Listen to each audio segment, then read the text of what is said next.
Nous bénissons l'Éternel, bien-aimés dans le Seigneur. Nous allons continuer comme l'autre fois sur la colère de Dieu. La colère de Dieu, ce thème est un thème sans fin parce que la colère de Dieu se révèle contre les pécheurs, contre les rebelles, contre les incrédules, contre tous ceux qui s'opposent, tous ceux qui n'obéissent pas à Dieu. La colère de Dieu, bref, la colère de Dieu se révèle contre les pécheurs. Les pécheurs. Et nous voulons voir aujourd'hui un autre exemple de la colère de Dieu. Un autre exemple de la colère de Dieu. Et bien avant cela, nous allons lire un passage dans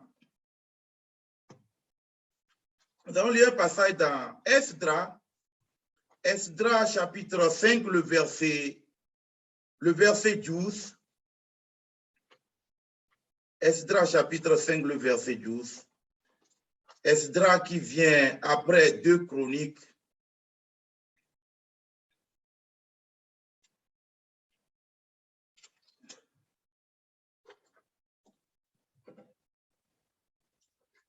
Esdras chapitre 5, le verset 12.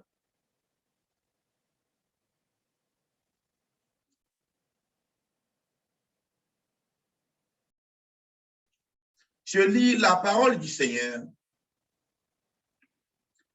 Mais après que nos pères eurent irrité le Dieu des cieux, il les livra entre les mains de Nebuchadnezzar, roi de Babylone,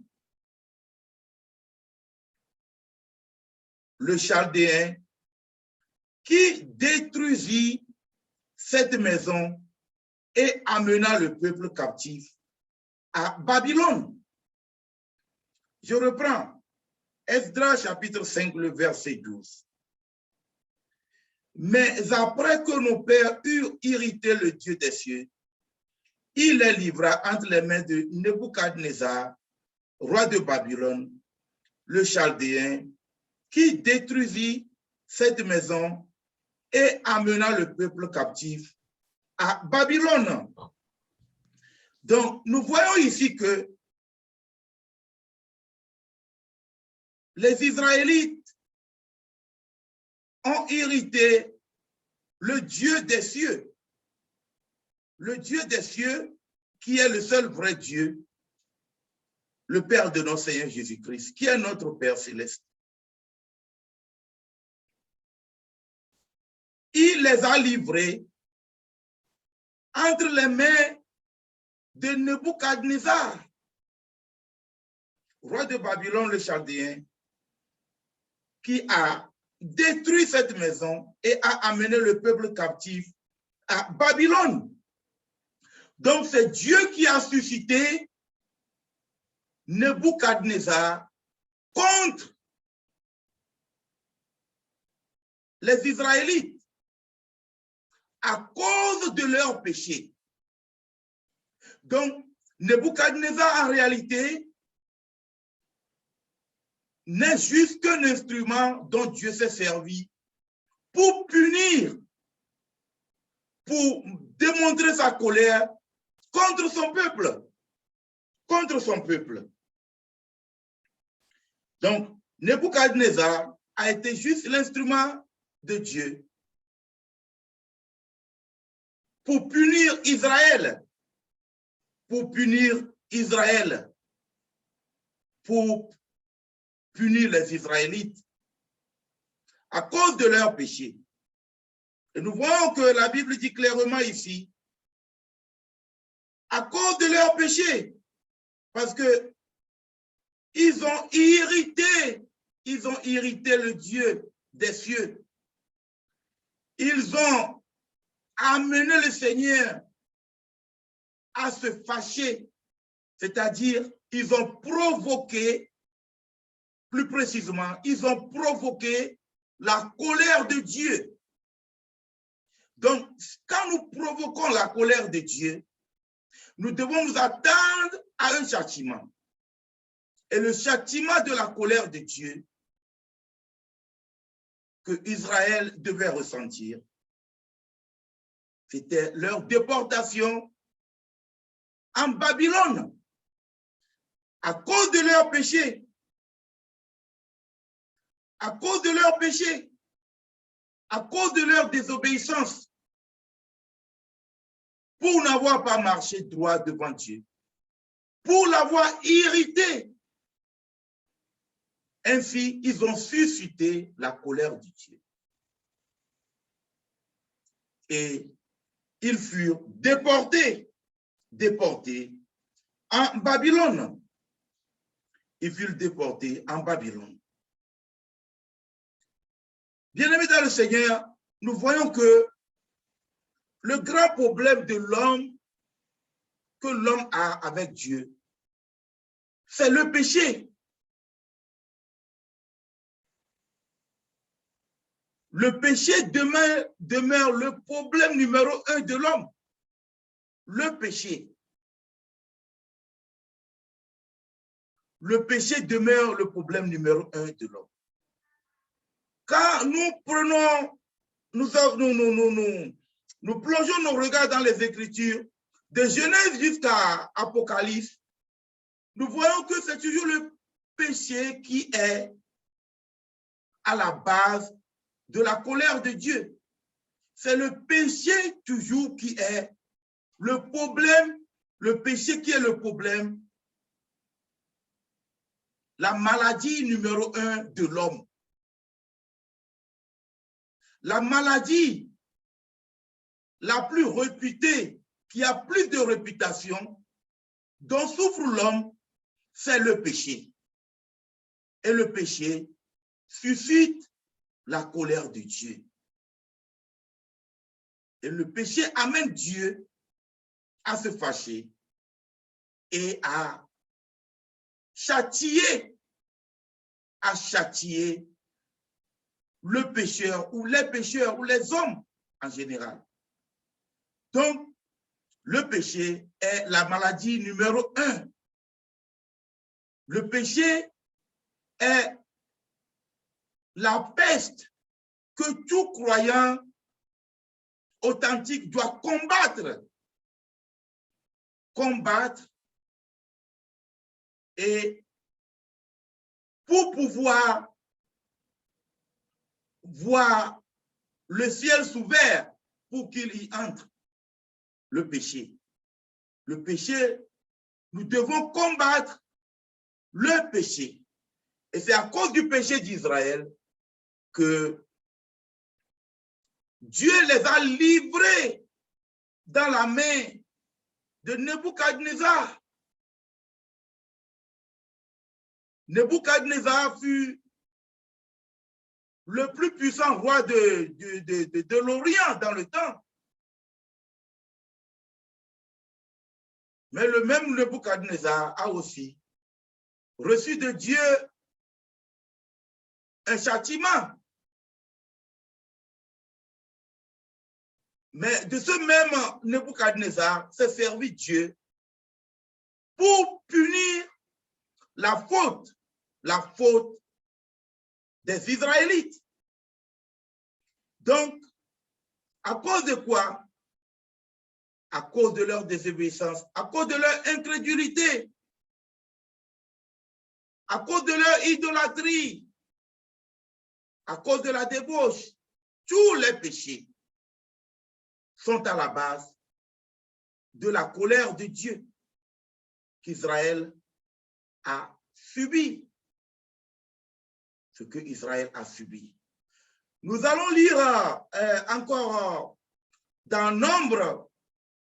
Nous allons lire dans Nombre chapitre 32, le verset 13. Nombre chapitre 32, le verset 13.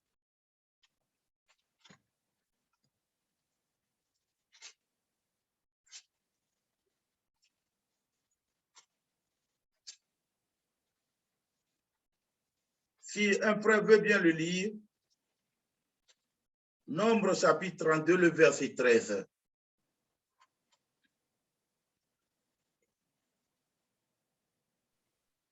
Je lis la parole de Dieu. Amen. Nombre chapitre 32, verset 13. Exact. La colère de l'Éternel s'enflamma contre Israël et il les fit errer dans le désert pendant 40 années, jusqu'à l'anéantissement de toute la génération qui avait fait le mal aux yeux de l'Éternel. Amen. La colère de l'Éternel s'enflamma contre Israël.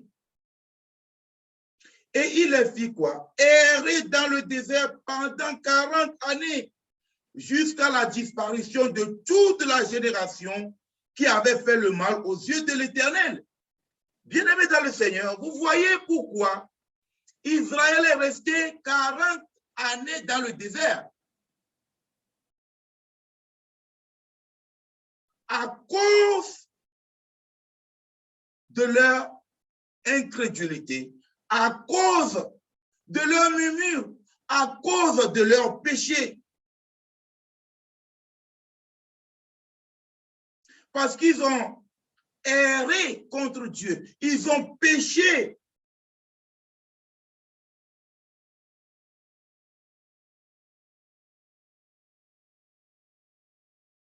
Ils ont péché contre Dieu. Et Dieu les a fait errer dans le désert. 40 bonnes années, bien amis dans le Seigneur. 40 bonnes années.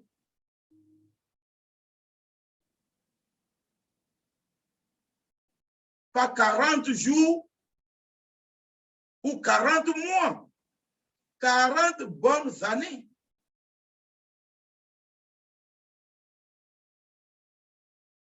Voici comment la colère de Dieu peut se manifester et en fonction du péché, aussi le châtiment peut être lourd.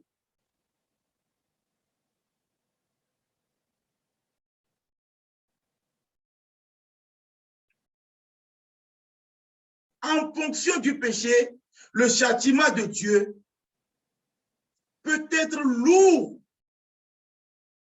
40 bonnes années. Imaginez-vous, bien-aimés dans le Seigneur, 40 bonnes années de châtiment.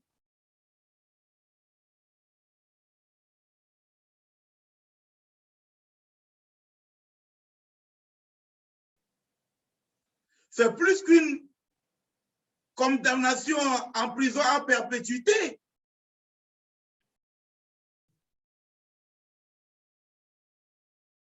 À cause de leur manière de vivre, à cause de leur désobéissance. Nous allons lire pour mieux comprendre encore dans Nombre chapitre 14, du verset 31 à 39. À cause de leur incrédulité, une telle sanction, bien-aimés dans le Seigneur. Nombre chapitre 14, du verset 31 à 39.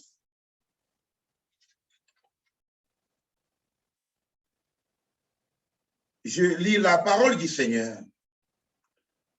Nombre chapitre 14, du verset 31 à 39.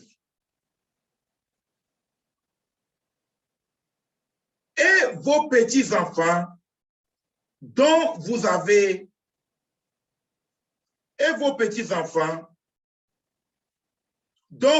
dit, ils deviendront une proie, je les y ferai entrer et ils connaîtront le pays que vous avez dédaigné.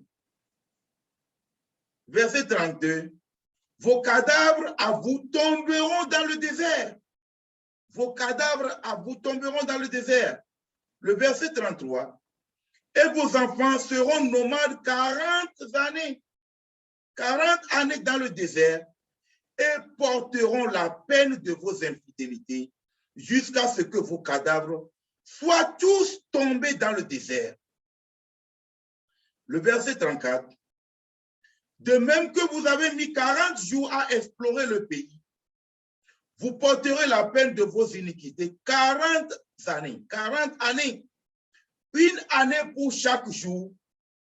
Et vous saurez que c'est ce que c'est que d'être privé de ma présence. Moi, l'Éternel, j'ai parlé. Et c'est ainsi que je traiterai cette méchante assemblée qui s'est réunie contre moi. Ils seront consumés dans ce désert. Ils y mourront. Verset 36.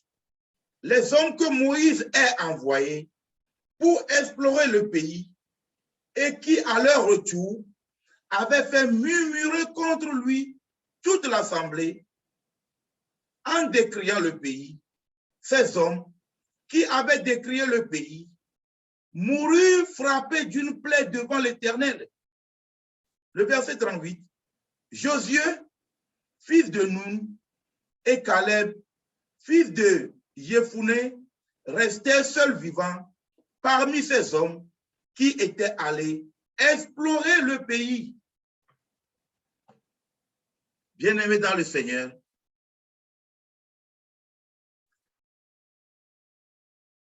pour 40 jours d'exploration du pays, 40 années de peine, à cause de leur incrédulité. Et le Seigneur a décidé que leur génération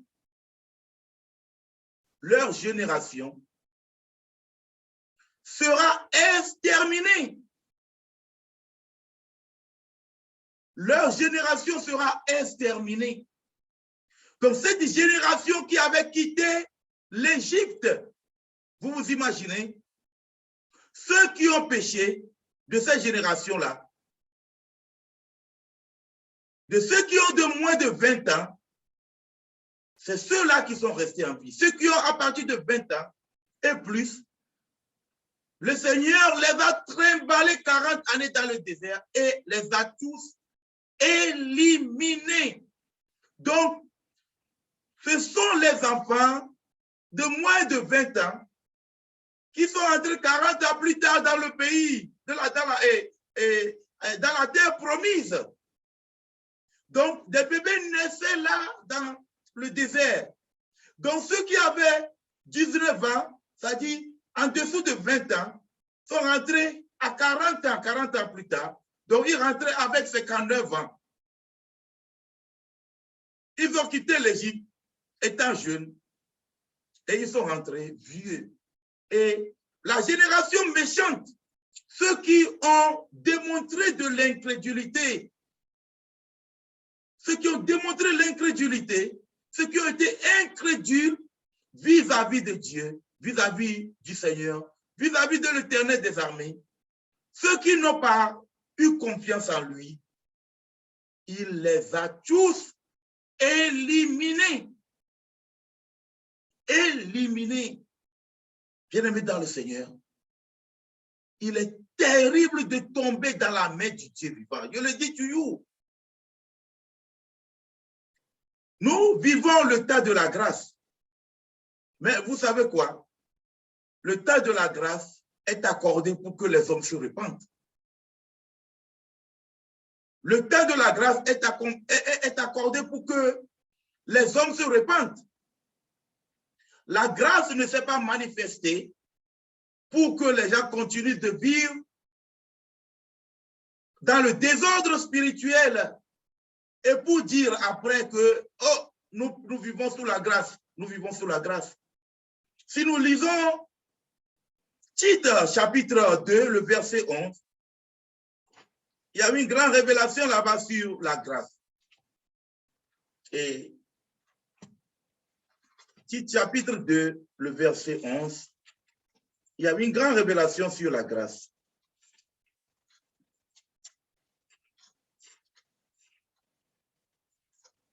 Si nous y sommes, qui est et qui le lisent, Tite chapitre dès le verset 11.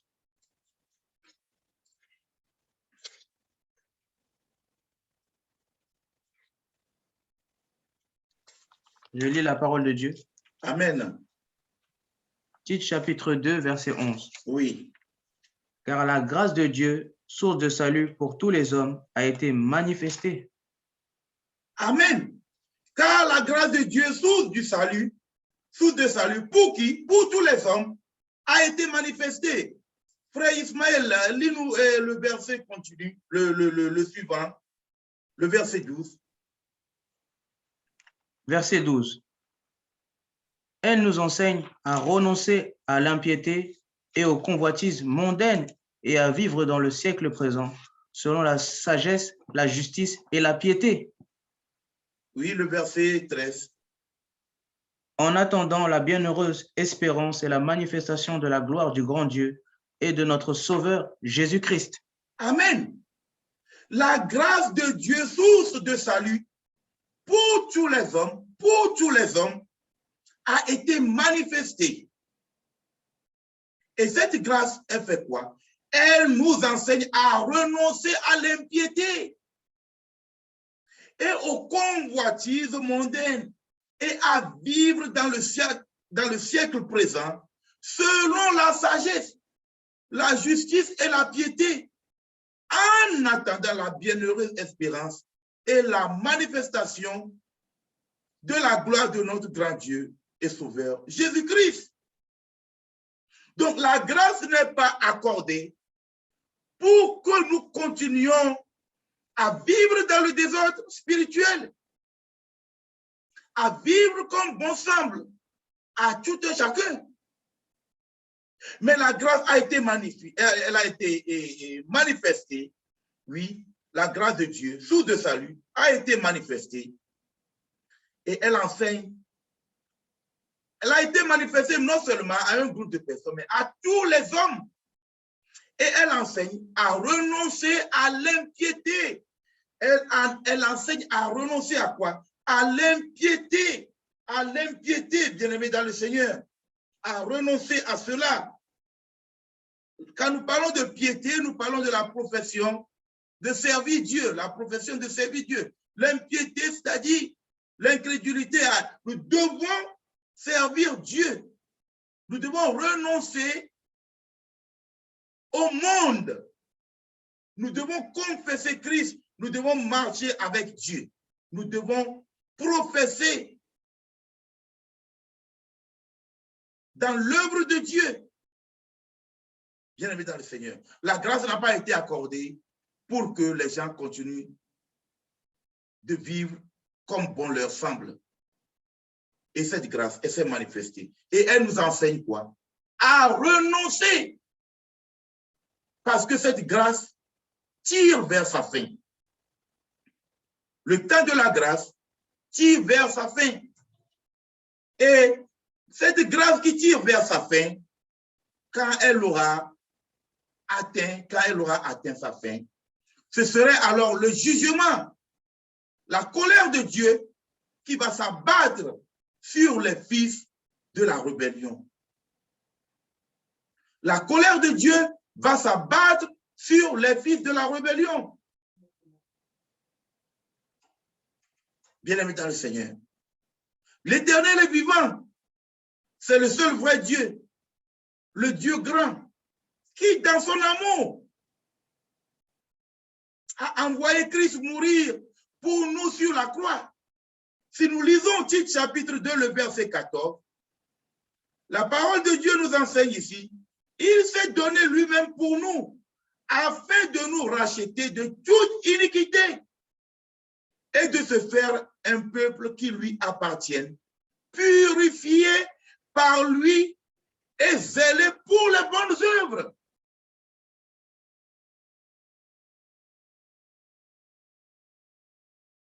Il s'est donné lui-même pour qui? Pour nous.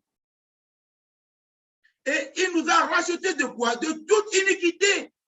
Christ ne nous a pas racheté de l'iniquité pour que nous retournions encore, nous recommencions à pécher. Lorsque nous péchons de nouveau, étant déjà lavés, purifiés par le sang de Christ, c'est que nous crucifions de nouveau Christ. Nous crucifions de nouveau Christ. Bien-aimés dans le Seigneur, soyez richement et abondamment bénis dans le précieux et puissant nom de Jésus-Christ, notre Seigneur et Sauveur. Amen.